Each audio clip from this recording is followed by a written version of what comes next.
vision. He came into the fragments of my life. He made me over, made me better than I was. Old past. Welcome. This is a new episode of Real Estate Talk with Lisa. Man, did we have some treats for you today. I tell you, I'm so glad for you tuning back in again. I hope that you have continued to find the show helpful as you pursue your real estate dreams, whether it's home ownership, whether it's investment, whether it's just being knowledgeable, whether it's as a seller trying to time the market on when you're going to release your property. I hope that the information that we have provided is continuing to strengthen you and where you're going. You know, our new quotation that we kind of have been publicizing is preparation plus education plus motivation equals home ownership or your investment dream. You can put whatever you want on the other side of that equal sign, but that's how you're going to get there. And I just want to tell you guys, I am delighted to have Mr. Sherman Raglan in the studio. My pleasure. So welcome. Thank you for having me, Lisa. So good to have you. I'm glad to be here. As you may know or may not know, Sherman is the Dean of the Real Estate Investors Academy. Mm-hmm. You're the Chief Visionary at Real Estate Investors. Mm-hmm. And let me see. Go ahead and tell them the rest of the titles. So I know there's more. I know there's more. So to keep it short, right? Best-selling author, and my newest book is called 7 Simple Steps to Getting Your First Home. And a lot of people say, well, Sherman, why is somebody who's sort of out there as an investor talking about home ownership? And the truth of the matter is that's the first step. That's the key. That's true. Yeah. That's true. Because from that flows everything else. And as we get further into the show, we're going to talk about, because it is Black History Month, and we're going to talk about, in some ways, how that linchpin of home ownership is that launch pad for creating wealth and legacy in the African-American community. So you know, Lisa, there have been a lot of studies about African-American wealth and African-American wealth versus non-African Americans, Hispanics, etc. Mm-hmm. And study after study has said that the wealth gap, the gap between those who are of European descent versus those who are African American, is not only huge, but it's growing. What a lot of people don't do is take it one step further to say why.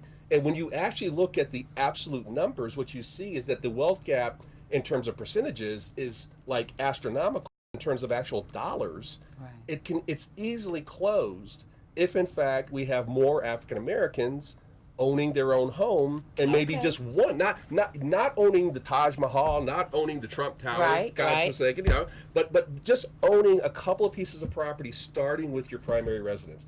Those two steps, one, your own residence and one other investment property, would close the wealth gap like overnight. Okay, you heard the secret. Let's get busy, folks. Let's get busy. So I want to also mention that we're going to have another special guest that we'll be calling into, and that is Dr. James Dula, retired major with the U.S. Air Force. He has a litany of accomplishments, and we're going to go over some of those before we bring him on. And that's going to also give us some light in terms of an African-American event that's taking place this month that you definitely want to be at. So I'm going to come back to you. One of the reasons why I had reached out to you is that you are having a State of the Union address. Yeah, so every year for the past 10 years, I do an annual, what I call State of the Real Estate Investors Union message. Okay. And I'm able to, not because of anything special about me, but the fact of the matter is I got my real estate license when I was 21 years old. And I have been a real estate broker for the past going on now 32 years. Oh, that's awesome.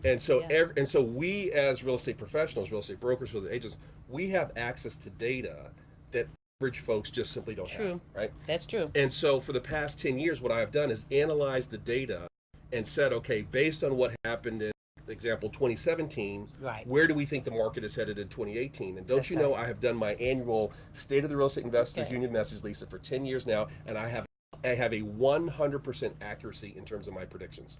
100%. Now, to be fair, is excellent. Thank you. Now, to be fair, I have been off a little bit in terms of time frame. So, as an example, back in 2007, everybody who's a real estate investor needs to get the heck out of the market because the market's Right. getting ready to crash. Yeah, I said that at the yeah. end of 2007. Well, the market didn't actually crash until about summertime of 2008. So I Yes. was off maybe by about 7-8 months, but everything I said was going to happen in 2007 did in fact happen in 2008. And it So was, just a little bit of a shift in the timing, but not exactly. that much. Exactly. So I may be off in terms of the timing, but I'm proud to say I have never been off in 10 years in terms of saying, okay, this is where the market is headed, and this is what you should be doing next if you want to either profit from it or, more importantly, avoid disaster. Okay. Now, is this going to be like a $50, $100 event Oh no! that you're having? Oh no! It is 100% free. 100%. You do have to have a ticket. That's a price you can afford. My friend Anybody Floyd can afford Wilson it. always says that. It's a price you can afford. Absolutely, anybody can afford this. So Okay. it's absolutely free. Now you do have to have a ticket, and so you can go online and get a ticket, or you can text the letters REI, like real estate investor, REI, Robert Edward Ice. You can text REI to 72000. Okay. All right, or you can go online to State the Real Estate Investor Union, which is that's a mouthful, right? Yeah. State of the Real Estate Investor Union.com and get tickets, or you can call the office. Okay. 301-218-4333.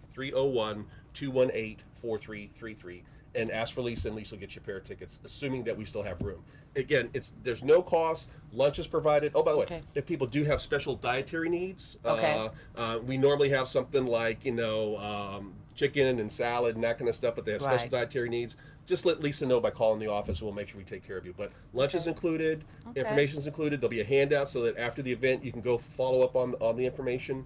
But Okay. we want to see folks there, and if for some reason you do get locked out, we are going to provide people who are registered access to the stream, so that if for some reason you're traveling or you don't make the cut list, we'll provide you. We're just going to send out an email blast about maybe an hour or so before the event starts, and it says, okay, here's the stream code. But you really want to be in the room because it's a great time to network. I like to get it Absolutely. firsthand. Now, and ask questions. what time event start? Starts at 10 o'clock. 10 o'clock on Saturday. Okay. So, just to reiterate, not that I have to, but it's a free event. Yep.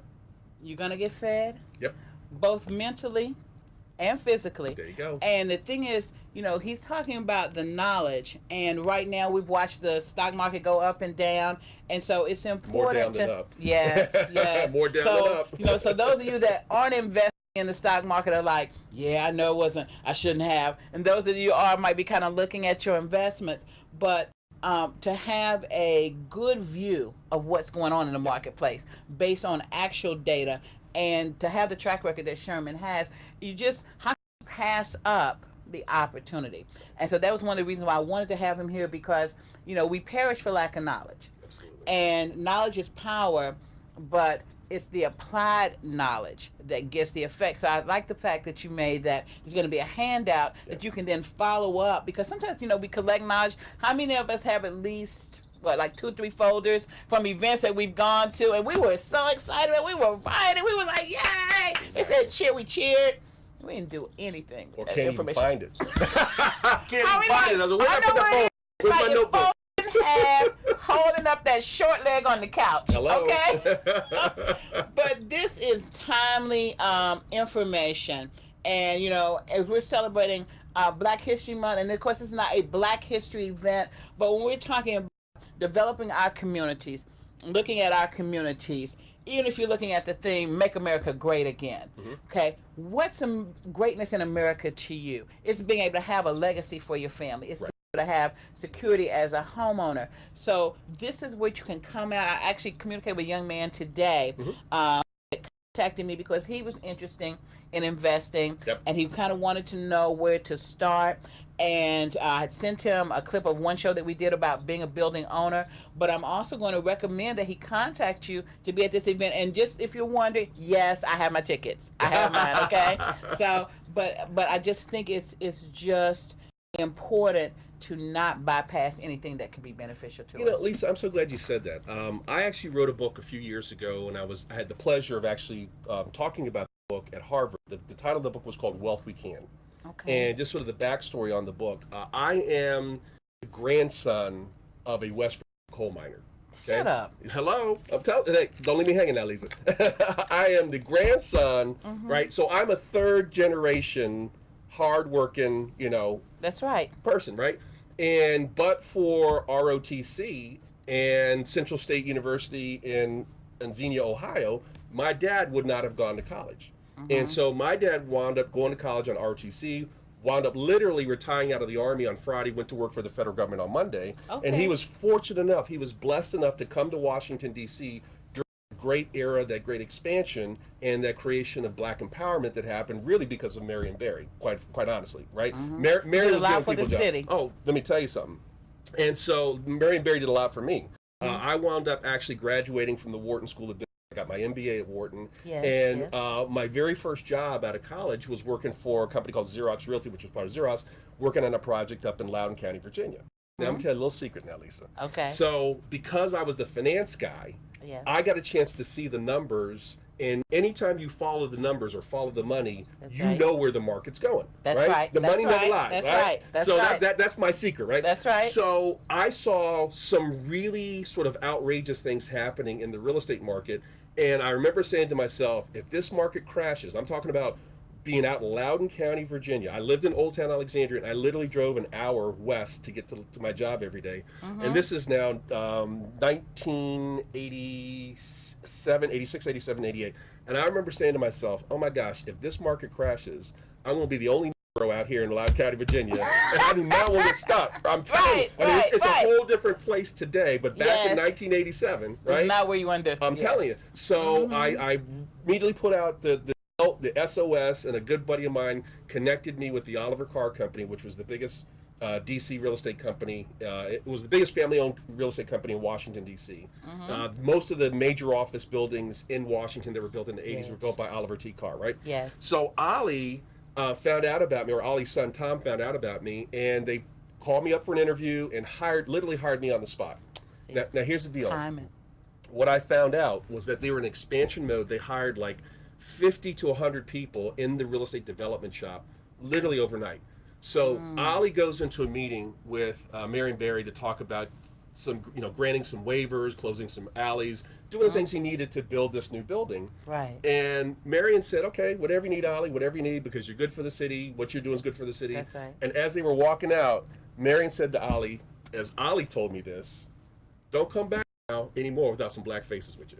All right now. Now, Marion didn't tell him who to hire. That's right. Marion Barry, he didn't say who to hire. All he said was, if you want something from me, right, you better be prepared to reciprocate. And the way you reciprocate is you hire my folks. That's right. And that's what opened the diversity doors. piece, because we make a lot about diversity then, but it was those little isolated incidences like that, just little comments, just people wanting to do good by the people that they were working with. Absolutely. That created openings that we have now. I was just thinking on the way here, because I was looking at Carter G. Wood's son, who is known as the father of Black History Month, and of course started ASALA, and I'll give you what that acronym means in just a moment. But I was just thinking about, not only do we have the journey as we're journeying in terms of owning property, but just the thought of going from being property to owning property. Well, you stop and think about it. Up until 1968, there were parts of Washington, D.C. that black people could not own property.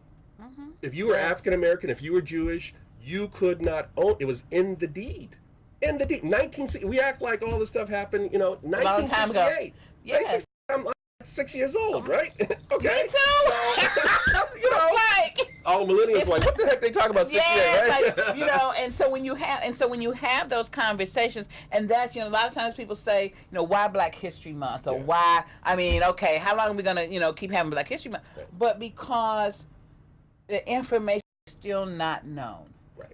The history is still not known, and whatever history that you don't really examine, get the truth about, you're doomed to repeat it. Absolutely. And that's why sometimes I'm online and I read comments to, if someone is talking about a situation that they had, that there was some discrimination, or there was some changes based on a racial situation, people are quick to shout them down and say, oh, I had that same situation too, I have a minority friends, and all these kind of things to marginalize those things. But we have come a long way, but we have not arrived. One of my colleagues was actually looking to do some research about African American women in commercial real estate. Right. He was saying, there are challenges, and in regular real estate as well, that there have been challenges both from a gender issue as well as a racial issue. Now you see so much more, but historically it isn't so. And then sometimes the view that you have is based on your location. Right. Because maybe if you're in Wyoming or Kansas, your view is going to be a whole lot different. True. So it does make a difference. So I think it's just important for us to make sure that we take advantage of every opportunity we have. Right. To own, to learn, to prepare, so that we can prosper. Well, I'm so glad to be living in the era that we're living in now, and I constantly have to remind my younger children. So I've got a daughter who's 32, I've got a son who's 25, and my youngest just turned 17, and they're not experiencing the things that I experience, and obviously I'm not experiencing some things that my parents experienced. But I love living in the day and age that we live in because I had a chance to experience firsthand the power of Dr. King and Dr. King's message, and the civil rights movement as we knew it and as it was framed in the 60s. And I'm a child of the 60s, the 70s, and 80s, and I remember a lot of the economic empowerment discussion that we had during the 70s and 80s was about getting a job. It was about affirmative action and getting a job. That's right. And I will not trade my 5-6 years in corporate America for anything. Having said that, Dr. King's original message was about economic empowerment. That's right. Right? And economic empowerment cannot take place unless you shift your mind and you shift your habits and you shift your attitudes from being a consumer to a producer. Right? You can't tenant your whole life. You need to be an owner of real estate, and not just your own home, but also rental property, so that decent housing can be provided, so that great shops and great restaurants can be provided. And the first place we should be starting is in our own home, getting our own financial act together, and then taking that message forward. That is so true. I was a part of work at my church, Evangel Assembly in Camp Springs, and you would think, okay, it's the wealth network, so the first thing we're going to talk about is how to make money. We're going to have no. The first thing was about your mindset. Great. And we did Secrets of the Millionaire Mind with Harv Eker. Yeah. And the thing was learning what your money blueprint is. And when I say money blueprint, it's how you think about money. Right. And I realized that we grew up in the same area, but we had different experiences. One of the things in watching TV and stories for me as a young person growing up, who was the bad guy? The bad guy was the wealthy guy. Right. Who was the good guy? The good guy was the poor guy. Right. We talk about subliminal messaging. That was pretty overt, but it was subtle. But you and sometimes you may be receiving that message from other areas in your environment that, poverty, don't want to think too high of yourself. You just want enough just to get by. And those kind of messages can indoctrinate how you operate with your money. We had a young lady, Robin McKinney. She's in DC, and I had a voice interview with her, and we've actually met, and she's a mother of 7. Section 8, and she was actually homeless, all the children, for a temporary period there. But over a period of 6 years, she saved, she scrimped. She just moved into her house in December. Excellent. She got a letter from the Mayor Bowser about her accomplishment. But having gone through that, that has now given Robin a platform. Right. To talk about that to other people. That's great. There's been a documentary done, but it's even for myself, I haven't achieved all of my real estate dreams. Right. So just like my audience, I am taking that same equation and applying it to myself. And the first thing I had to do was look at my mindset. What am I expecting for myself? How am I positioning myself to prosper? It's not what you make, but it's what you do with what you make. Thank you. And that's a big thing. So should we tell them the secret? Yes. So you know it, and I know it, right? But I'm not sure everybody listening knows it. And the bottom line is that real estate is the great equalizer, right? Yes. Real estate doesn't care who your mama was. Real estate doesn't care got your degree from, didn't get your degree from. Real estate doesn't care about any of that stuff. But there is one thing that real estate does care about, which is, did you get it done? That's right. And a lot of people, and I'm so glad you said what you said at the end of that, which is, I totally agree with you that it is about mindset and having the right mindset. Yes. But at a certain point, if you want real estate to reward you, you have to get it done. You have to close the deal. You have to buy your first home. Yes. You have to buy your first investment property. You have to buy your first apartment. You have to buy your first small neighborhood shopping center.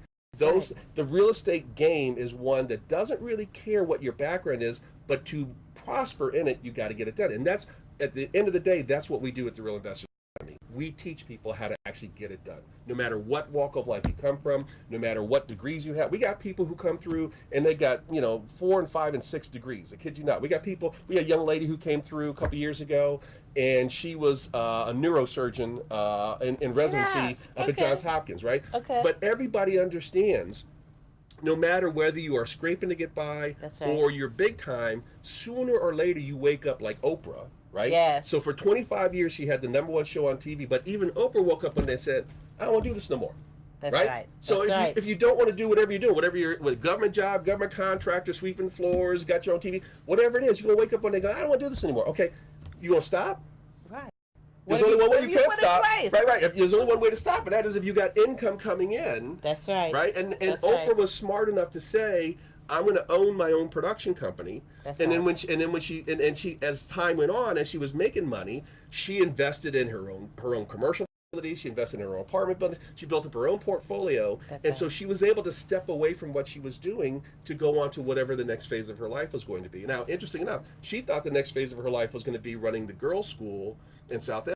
That's right. And then the Discovery Channel came knocking on the door and said, hey, we got this idea for you to 50-50 partners on you to create your own TV network. But that was not her plan when she retired from doing the Oprah Winfrey Show. But bottom line is, as somebody who's interested in real estate investing, the key is to find somebody who's doing what you want to do and get them to show you how they do it, and then ultimately get them to show you how you can do it, and get out there and actually start doing it. Because if you don't actually do it, it's wonderful to talk about real estate. It's wonderful to sort of fantasize what real estate will do for you. But if you don't actually get it done, it will not reward you the way that you want it to reward you. So you got to get out there and figure out how to get it done. So you got to execute your plan. You got to execute the plan. Absolutely. Excellent.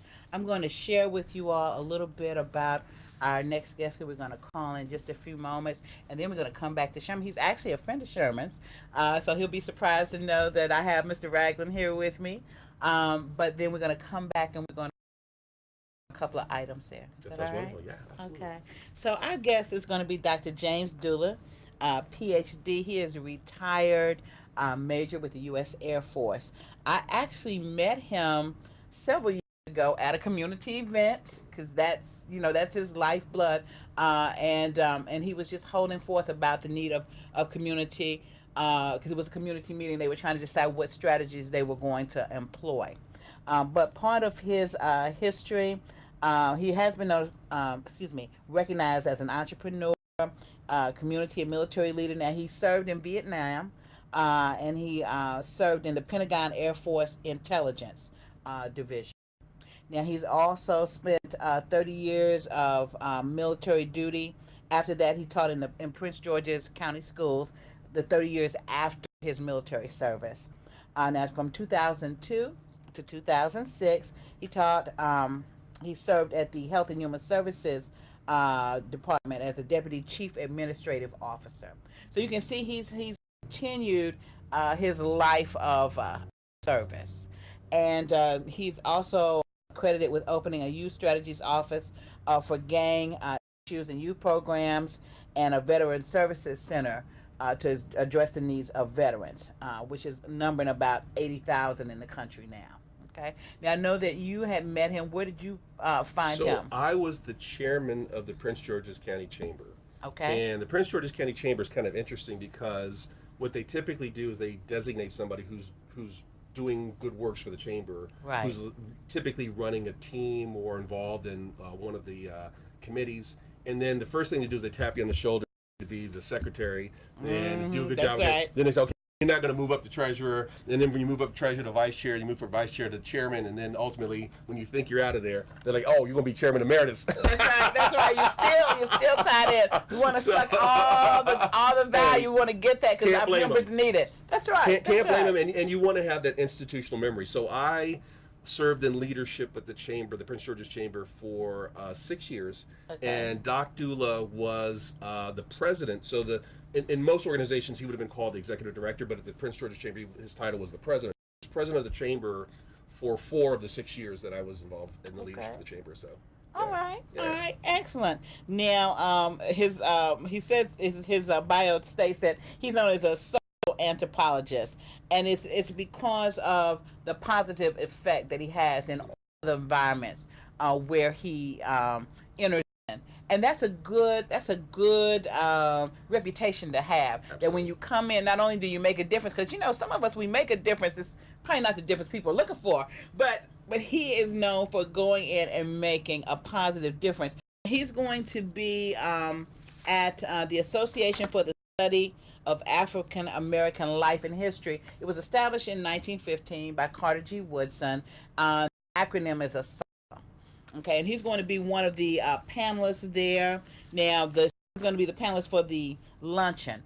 The event is going to be on the 24th of February, which is a Saturday. The luncheon is a ticketed event. It starts at 12:15, and he's going to appear with 2 other panelists. One is Jasper Jazz Booth. She's a major with the U.S. Army Reserves. She's also the president of Final Salute. His other panelist is Lieutenant General retired from the U.S. Army, William Kip Ward, and the president of Centel Corporation. And the theme this year is African Americans in the time of war. And it's just a good look back about the contributions that we've made to the country, because there's been a lot of controversy with the take a knee, don't take a knee, stand, don't stand. But in case there's anyone that has a doubt in terms of what African Americans have contributed on the military side of the country, right, you can get clued in by coming to the event, because we have given our lives. Sometimes the first ones to step up, even though we may be marginalized when we come back to our country, if it's a foreign war, or not necessarily have the same rights accorded to us after the battle is over. But we have a history of not being afraid to step up and take a stand. And so to have this event and to have that in that discussion from 3 people that have been active military and then gone on to do other things, I think will be a treat for you. And there's also a free event from 10 to noon, and it's going to be an author's event. There are going to be several authors there, children's books. Wow. For something for all ages. So if you're not going to be able to make the luncheon, but you still want to come down and participate, we encourage you to come out and see what the authors have for you. You might have a little something that might spark a thought, spark an epiphany, and cause you to make those steps in your life that you need to make. So we look forward to having you there. So I'm going to reach out to him now and see if he's ready for it. Yes, yeah. And I'm going to be Saturday the 24th. Saturday the 24th. The book, the author event, the guest authors event starts from 10 to noon, and then 12:15 is the luncheon. And you can go to the website and pick up the tickets. The links are in the announcement for today's show, but I'll also be posting them on our show page. So we'd like for you to come out and show your support. I'll be volunteering at the organization, and I'll already be armed with the knowledge I've gotten from Sherman's event. I mean, I'll be unstoppable. There you okay? go. You are. Absolutely. All right, so let's see if I can reach Dr. Dula.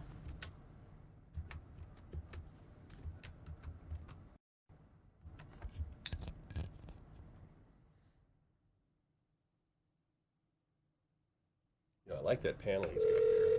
Oh, yeah. 3 military folks. Yes, indeed. Sounds like a great event.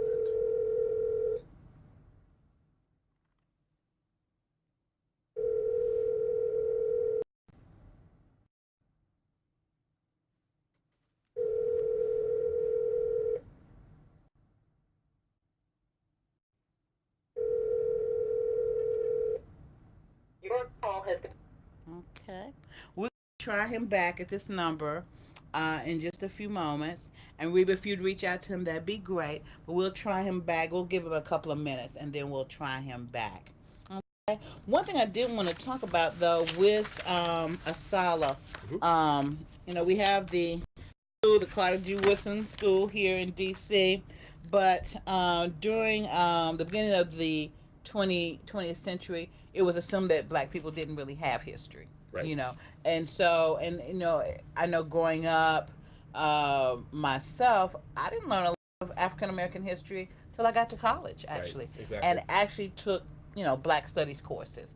I was really amazed. Now, I did learn some things at home. Right. Because my grandmother was born in 1898, and so she was, right after slavery. But my great grandmother was a slave. Okay. So the history was really close to them. So, from my grandmother, I did learn some things, but it wasn't something that I learned in school. Right. And when you're talking about growing up and where you can live and where you can stay, I found later that I had actually been insulated from some of the nuances that were going on in the 60s, because we used to travel by Greyhound bus. Right. And we did sit in the back, and it may have been that you had to sit in, but I didn't know. It was the best seat, right? I was a kid. I didn't know. And I did not know that you could not perhaps eat at certain counters because we never got off the bus. Right. My grandma packed the best bag lunch, a big old shopping bag, and it was layered. You'd have like your little snacks at the top, then something else, then the main meal, then dessert was at the bottom, so the bag is empty by the time we get to our destination. She had a jug of water, and I just wonder, Grandma, why we always have to carry so much stuff? Why can't we just get on the bus with everybody else? But because we were traveling from Tennessee to Georgia, so we're going further south. So a lot of things I didn't experience firsthand, but I didn't realize that in a way she was protecting us. Absolutely. We never got off. It's amazing what our parents, not grandparents. I remember 1968. My father's in the military, in the Army. He's now stationed at Walter Reed. And his job at Walter Reed basically was to help the enlisted officers and enlisted men to sort of get through that tumultuous time of the 60s. Right. So my parents bought their first house in Wheaton, Maryland on Dalewood Drive. Okay. And I got a couple stories in there, but I'm going to keep it short. But I'll never forget, one Saturday after we had moved, my dad said, come on, we're going to go get haircuts. And we went to the barber shop that was just up the street. And I was probably, at that point, 5 years old, right? Okay. So I'm like knee high, right? Right, exactly. And after this conversation, I'll just call it, Yes. my dad says, let's go. And the whole way out, I'm like, Daddy, I thought we said we were getting a haircut. Why are we getting a haircut, right? And so we got in the car and we drove back to the neighborhood where my grandmother lived up near Colorado Avenue off 16th Street and went to the neighborhood barbershop there. Right. Well, my dad never told me until 20 years later what happened. Here he is, decorated military officer, serving his country during the Vietnam era. That's right. Now having come back from Okinawa, having done 2 tours in Vietnam, moves and buys his first house. He's at Walter Reed. He's sort of gotten through his own PTSD, and he's there to help the other officers get in enlistment, get through PTSD. And he wants to go take his son for a haircut. And the barber said, we don't cut no niggas' hair in this shop. See? And he never told me what happened that day until, like I said, 20 years later, we were at a family reunion or something came up, and I just asked him, and he finally told me what had happened. Now, can you imagine how you feel? You've been off fighting for your nation. That's right. And now you're told, okay, you have all the same opportunities because it's 1968, it's a new era. Go buy yourself a house in this neighborhood, and the first thing you do is want to take your son to go get a haircut at the local barbershop, and they're like, keep moving. And it's not like you just transient. You're in the neighborhood. Hello. You're in the neighborhood. But that is that, and I think that's why this particular panel and presentation is important, because when you're looking at injustices and people are not hearing your voice when you have served, when you have you could have not come back. Right. You know, but you were willing to make that ultimate sacrifice because you believed in the ideal of the country. Right.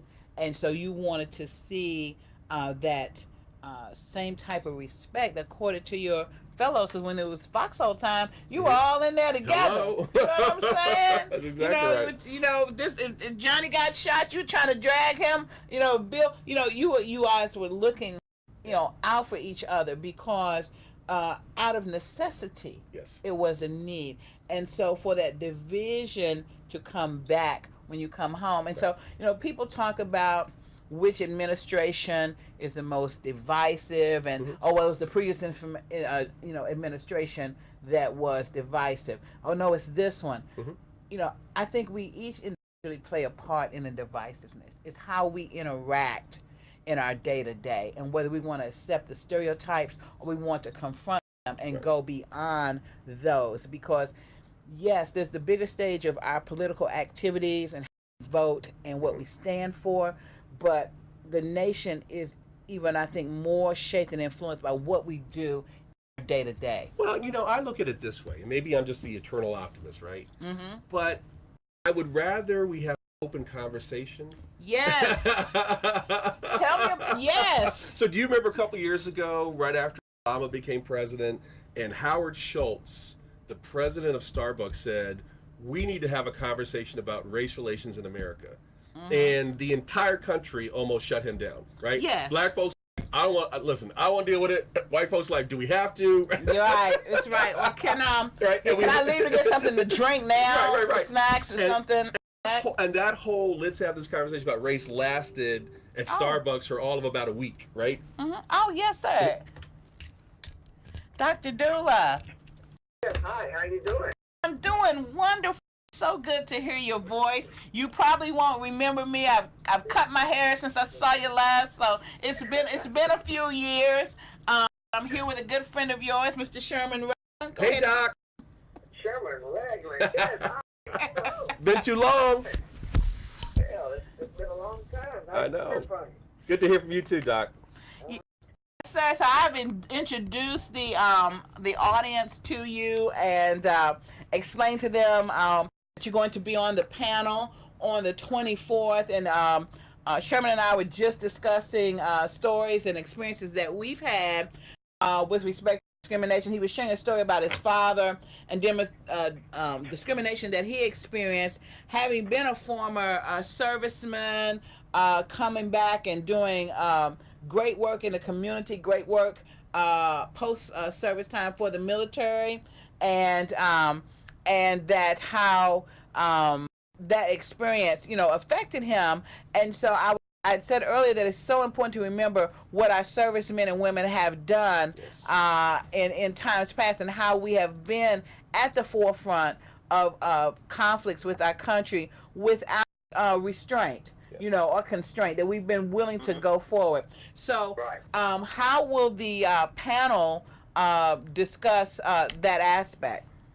Well, it's going to be three of us, three officers, and we all come to the table with our own realm of experiences. Yes, sir. But when you talk to veterans across the table, especially those that may have served in the 60s and the 70s, right at the time America was changing due to the civil rights movement, you will find out that many things happened that in the military that really took place in society. I often tell people that the military is a microcosm of the rest of society. So as we move forward, as we look at it, there was nothing magical about the military when you entered. It says all the issues that we had in America at the time was going to go away. Yes, we all had to endure certain amounts of racism, but we also learned how to overcome. Because when you're in the military, you're there, number one, as a patriot. That's right.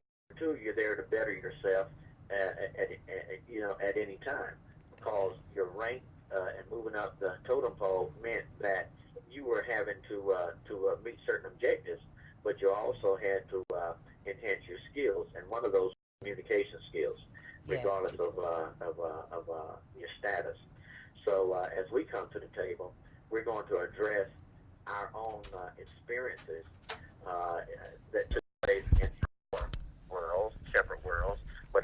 time, I think that we'll meet in the middle, and when we agree that the military had and probably still has issues. I served for 30 years, from the 60s all the way up to the 90s, and always had to be on that there may be some things that's happening in the military that may change who I was. I always had to overcome those and do the best that I could do and be the best airman that I could be.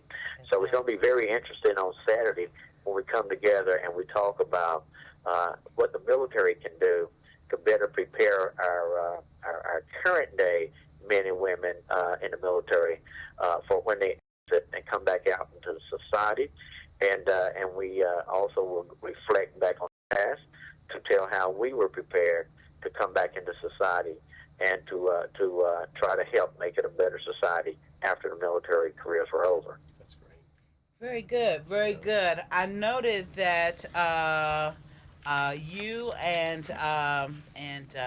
Jazz Booth both had external activities after coming out of the military related to helping veterans or veteran-related services. I noted in your bio that you opened a center, an organization called Final Salute. Do you find that many veterans, as they have opportunity, tend to create types of services for their fellow veterans or become active in that aspect towards re-entry of other veterans coming back from service?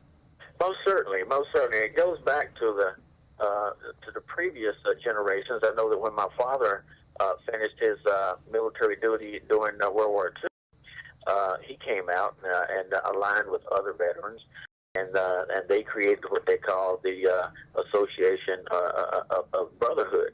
And the Brotherhood was designed to help veterans in the community during the 40s and 50s to enjoy a certain quality of life. And they did that by organizing, by looking at the needs, and then working to satisfy the needs in their community. They built homes. They joined the American Legion. They did many things that was going to help elevate our soldiers to a certain level so they could enjoy a certain quality of life. When I came out, there was not much offered, and I asked people, where do I find the things that I need? Like, I wanted a nice quality job. I wanted to be close to home. I needed to know the community. So there was no community orientation for me to where I was living. So once I was blessed enough to be hired as the Health and Human Services Director for Prince George's County, one of the first things I did was to create and open the Veterans Affairs Office because I knew that our veterans had to have a place they could call and would be able to have their questions answered. Where were the jobs? Who were the representatives? How do I maneuver this new world that I'm in? And so now the Veterans Affairs Office has grown into also a commission that has been created to help our veterans as they transition from the military to civilian life. So yes, there are avenues to provide assistance to our exiting military veterans that are sponsored by former active duty members, primarily dedicated to help them move forward in life. Excellent. So, Doc, I just got a quick question for you. Will you be talking or sharing any information about the wonderful programs that the VA has for veterans in terms of housing and also in terms of home ownership? Yeah, I'm sure that'll come up. I'm sure that some of that may come up, even though that's not in my realm of expertise. But I do know that the VA does offer a number of programs, whether it's education, how to purchase a home, disability and health programs. I know that they have those types of things. And, I'm sure that between the three of us and other people in the audience, we'll be able to share intelligently some of the things the VA is doing to help our veterans. So, I mean, the reason I ask is because, the VA loan is 100% nothing down for the vet. It's probably the most fantastic loan program for somebody who's a first-time home buyer. And Lisa and I were talking just before we got you on the line about the wealth gap between African Americans and the rest of society, and how that wealth gap can be easily closed by just simply going from being a renter to a homeowner. And Lisa has some special expertise for first-time home buyers, which obviously overlaps in terms of vets. And I absolutely agree with you. I think if we put our heads together, probably could, at least if nothing else, shine a light on this fact, because I would imagine that many folks, when they're in the military, don't typically think about ownership. As my dad, who was Army, I know you're Air Force, so please don't think ill will of me. I'm an Army brat, not an Air Force brat. You know, but as my dad might have said, you know, in his younger years, if the Army wanted me to have a house, they would have requisitioned one for me, right? Yes. So a lot of folks, when they're active duty, don't think about that, but once you transition out, that really should be one of the first things that folks are thinking about. Well, yeah, I used a VA loan myself back for the first time back in the 70s after Vietnam duty, and the people that I have known all know about VA home loans, and I think it's more obvious according to the region that you live in that people would like to purchase homes. But I think that is something that we need to also make aware through our commission, which is here in Prince George's County. I know they meet the first Monday, I think it is, of every month, and that is something that they should be involved in and spread the word on. That'd be great. Excellent, excellent. And you know, just to piggyback on what Sherman was saying, I've actually been talking to some lenders because I don't know if you're aware, Dr. Dula, but in the real estate field right now, the inventory is low. It is. In terms of number of houses that are able to buy, and that wonderful VA loan sometimes it requires, because it was crafted to find the best homes for a veteran, right? You know, to honor what they've done. So it's looking for a really nice move-in rent home. But the problem is now that the inventory is low, some of the homes need a little work, right? And they may not qualify for a VA loan. But fortunately, there are some grants and some lenders that have crafted products that will still allow a veteran to get that fixer-up home at 100% financing, be able to move forward. That's interesting, yeah. And that's where when I would say, you know, like Dr. Du Bois said, one can do a lot, but two can do much more. There you go. Yes. But certainly, I'm going to have to go, but I would certainly encourage the real estate organization get with the Veterans Commission in Prince George County especially, and work with them to get the word out to our veteran community, because that's what they're there for. And I think that we can really spread the word to many more veterans as they exit or move to our county. Because, you know, we have the largest concentration of veterans in Prince George's County, close to 70,000 veterans. Wow. And others transiting our region, DC and Waldorf, that can really, really use this information. Also, NAB Vets is a black-oriented veteran group, NAB Vets, that is all happy and eager to address the needs of our veterans in the community. I would also just suggest our realtors get in touch with them, because I do feel there's a need for the two to be talking so that we can get information to our veterans when they come out to the community, because orientation is very important. Okay? Yes, sir. Thank you for joining us, and we look forward to seeing you on the panel, sir. Thank you, and see you soon there, Mr. Ragland. You got that, Doc. See you soon. I was going to say same thing. All righty, bye-bye. That was a nice treat. Oh, yeah. I don't think I've seen Doc in about 4 or 5 years, so it's good. Yeah, it's been at least that long for me. I'll see a clip of him somewhere or a photo. Right. But actually see him, you know, in action. But just hearing his voice, he hasn't changed. His focus hasn't changed. And, you know, I like to see more of that in our communities. Absolutely. Because, you know, we're not, you know, we have to save ourselves. Mm-hmm. To a certain extent, you know, Superman isn't coming. He is not coming. The government not coming. Okay. Yeah, the government's less and less. I called them. They said they was booked. They not coming. How about your government his check back? Yes, it's like, you owe us some refunds, you know.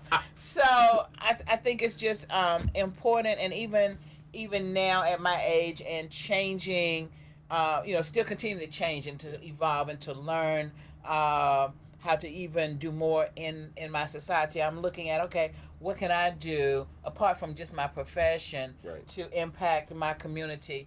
Because for me, my view now in terms of my activities has to be greater than just me. Like, it can't really just stop like right here. Because I have to look at, the children I see going up and down the street, my neighbors, my community. I have to make some type of impact there to continue on what was done for me by my forefathers to bring me to this point. Because, my grandmother's highest aspiration for me, and this has less to do with her knowledge of the world than her expectations of the world. She said, I want you to grow up and be a bank teller. Because you go to work, you smell good, you count money, you come home. It didn't matter whether I went to college or didn't go. She wanted me to go, and she lived to see me go. But that was her aspiration, because that to her was something that was not attainable for her. Exactly. For me to reach that was to her something like her glass ceiling. That she would not have been able to reach. I want to remind you guys about the event. We're going to talk about it again, throughout the month. I'll be doing PSAs on it, but it is February 24th, and the location information is on the page. And they tell me don't be messing with my cars, so I'm trying not to mess with my cars. But it's going to be at the Renaissance Hotel, 999 9th Street. That's 999 9th Street, Northwest, and the tickets are for the luncheon, and you can go to the Asala website, and like I said, we'll have that posted on our page so that you can participate. Sherman, tell them about your call this evening. So we're doing a live coaching call. I do it every Thursday evening. And there's no cost to attend, and I just talk about issues related to the local real estate market. Obviously, I'm going to talk about some of the data that I've been sifting through as I prepare for the State of the Real Estate Investors Union message this coming Saturday. And I'm just going to share some insights. A lot of people would be shocked to find out that there's certain neighborhoods, especially, and again, it's oriented towards investors, right? But some folks would be interested to find out that there's certain neighborhoods in the greater Washington market that prices are actually declining. And fortunately, they're not in Prince George's County. But Northern Virginia right now is looking pretty shaky. Certain neighborhoods in Washington, D.C. have gotten so far ahead of themselves, and it becomes really important, especially for somebody who is getting into the real estate investing game, that you have good information, you have good data, because if you don't have good data, you're likely to make a mistake. And that goes, but I think it also is good for both buyers and sellers. Absolutely. Because if you're a seller and you're looking at, maybe you've been holding out to sell, you want to hear what's going on in your neighborhood. Maybe you need to go ahead and put it on the market now as opposed to waiting. Absolutely. If you're looking to buy, people always talk to real estate agents about, is my property going to appreciate? And of course, as agents, we can't tell you that. We can't say, buy this piece. That's against our ethics. Because we can't foresee the future. But with the amount of data that's available, you can then make that decision based on what's coming up and say, hey, I do want to buy there, or no, I don't want to buy there. We know there's a lot of construction, a lot of new projects coming into the area, and I'm sure that's going to be part of what you look at when you're looking at data. Is like where's, like you said, watching the money. Where's the money being invested? So as an example, if you knew where Amazon was going to build their new headquarters, right, could you go in there as a real estate investor and buy some properties or put some options on some properties? That's right. See, in the world of Wall Street, that's called insider trading. Yes. And you go to jail. That's right. Right? Yes, you do, Martha. But in the world of real estate, if you get your hands on some legitimate, actionable insider information and you take action on it, unless you're in some special circumstance like, maybe you're an elected official, right? Or you're the chairperson of the American Red Cross and you knew American. But aside from that, the fact that you had some inside information, that just makes you smart.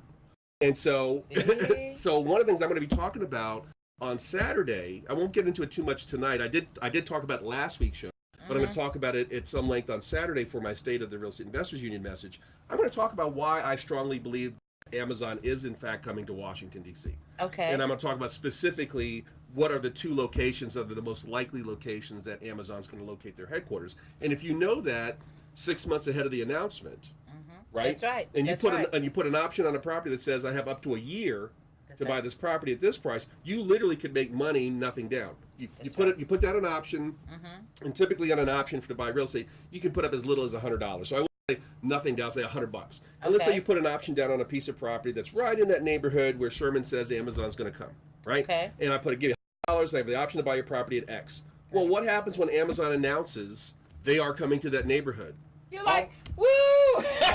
all of a sudden, the option is worth money. That's right. Just That's the right. option itself. You don't have to actually buy the You don't property. have to You sell the exercise option, it. right? That's right. You That's sell right. it to some big time developers going to tear down all the houses and put up, whatever. And so you make money off of information and knowledge, not necessarily off of your quote unquote money. And if you if you're gonna go out there and buy for the lottery tickets anyway, right?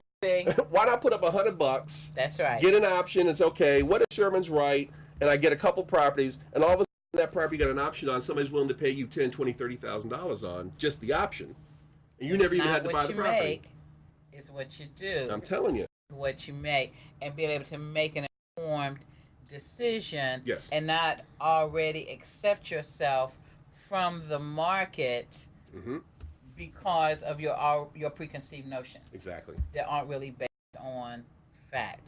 So that's a key point. And I thought it was interesting what you said about Northern Virginia, because that's like Price City right there. I have clients that they may work there, but they're looking in Prince George's County to buy because they can't afford to buy in those areas. So if there's shifts there, that's something to keep an eye on as a buyer or investor. Here's the deal. Northern Virginia, in some pockets, shot themselves in the foot because there were certain neighborhoods in Northern Virginia that had a very high immigration population. And with all this conversation about make America great and let's kick out all the illegals, blah blah, that scared a lot of people who are here in this country legitimately, but they're like, why do I want to go home every night to a community that doesn't want me here? So a lot of folks have picked up and moved across that river, and now they're in Hyattsville. Now they're in College Park. And those neighborhoods, anybody who's paying attention, all you got to do is get in the car and drive along Baltimore Avenue. Those neighborhoods inside the Beltway, Prince George's County, are booming. They're booming, and to a large degree, it's because not only of the investment of the community and also the investment of like University of Maryland, but you also have a large Hispanic population that basically picked up and left Woodbridge. And it was very quiet. Nobody talked about it. Nobody forced it. We know as real estate agents, you can't steer somebody into community. That's right. But when you have an entire election in 2016, right, and whole segments of a population in the neighborhood saying, yeah, we got to close borders, and people sit there going, wait a minute, why should I live here? Right. That's right. And that's to a large degree the number one reason why Woodbridge. See, now I let the cat out of the bag. I wasn't going to. But that's why. Y'all paying attention. But that's why property values in Woodbridge are down 18%. Because a whole segment of the population just got up and left. And see, that's a key thing when we're talking about how elections, how politics affect property values. Absolutely. And what a country's policies are definitely has an impact on what happens with home ownership. Well, not only a country but a city. And I'm going to talk about this again on Saturday. And again, I don't let too much of the cat out of that. That's right. But Baltimore City right now. Baltimore City, average price appreciation in Baltimore City was like 2% last year. When the rest of the region, the rest of the country was up like 7, 8, 9%. That's right. What happened to Baltimore City? It's still reeling from the fallout of Freddie Gray.